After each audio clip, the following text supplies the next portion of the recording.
I'm Sheldon Neal, and this is Forum Headlines. Syria marked its 10th anniversary since civil war conflict began in the country on March 15, 2011.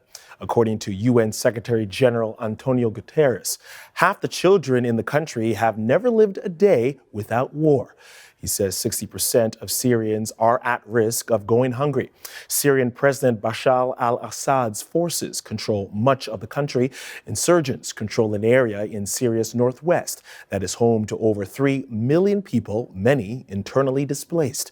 So after 10 years and counting of conflict, where do things go from here?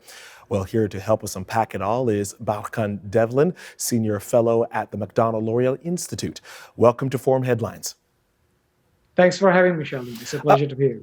Yes, the conflict in Syria continues, yet it has disappeared from the front page of most news coverage. Tell us why.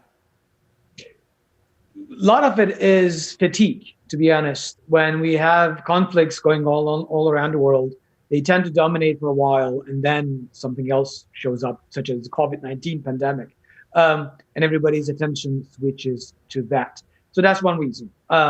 The second one is, of course, that after the defeat of, at least a territorial defeat of ISIS, the Islamic State, with the capture of their capital, Raqqa, and ousting them from Mosul, a lot of the Western attention shifted away from Syria. So that's the second reason. But that doesn't mean that the problems are gone in any shape or form. Now, millions of people have fled Syria and millions are internally displaced. The UN Secretary General says more humanitarian access is what's really needed.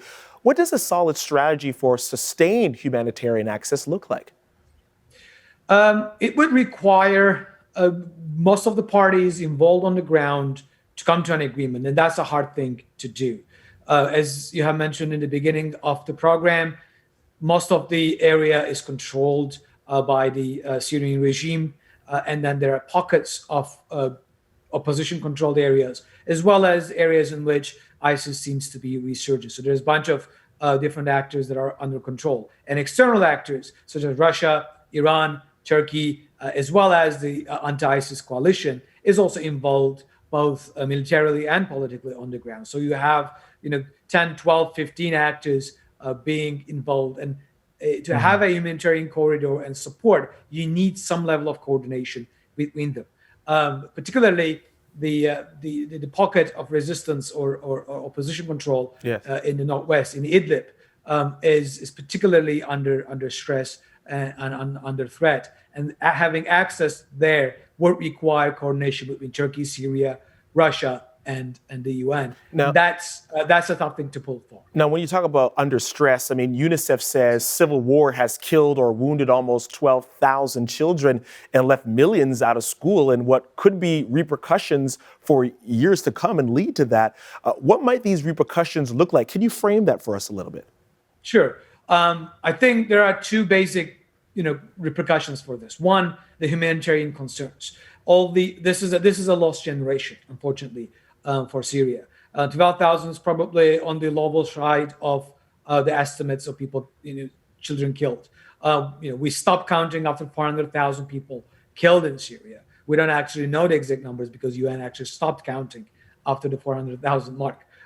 So the number of people killed, the ones who are born into the civil war, it's a humanitarian disaster. This is a lost generation for Syria. The second, for the rest of the world as well, this is a ground for radicalization. Yes. As well. These children growing up displaced in camps, in refugee camps, out of the country, under the control of all these Salafi jihadist groups or Iranian-backed militias, are being indoctrinated for those particular ideologies. Going forward, these children will be the human resources for these radical organizations. And that will have consequences for the region and for the world. I've got 30 seconds for this. 10 years has passed. Let's talk lessons learned, if any. What has been learned and what can help end the conflict? It's very hard to say what will end the conflict. 10 years is about the average for a civil war to last. And what we know from the academic literature and the previous examples are that civil wars end when either both sides exhaust themselves by fighting or an external party imposes a solution. and neither of them seems to be at the horizon for Syria, unfortunately. So the Wow. way forward is probably more of this with low-level conflict going on in Syria in the next decade. You've given us a lot to think about. Thank you for your time. Thanks for having me. We'll be back right after this break.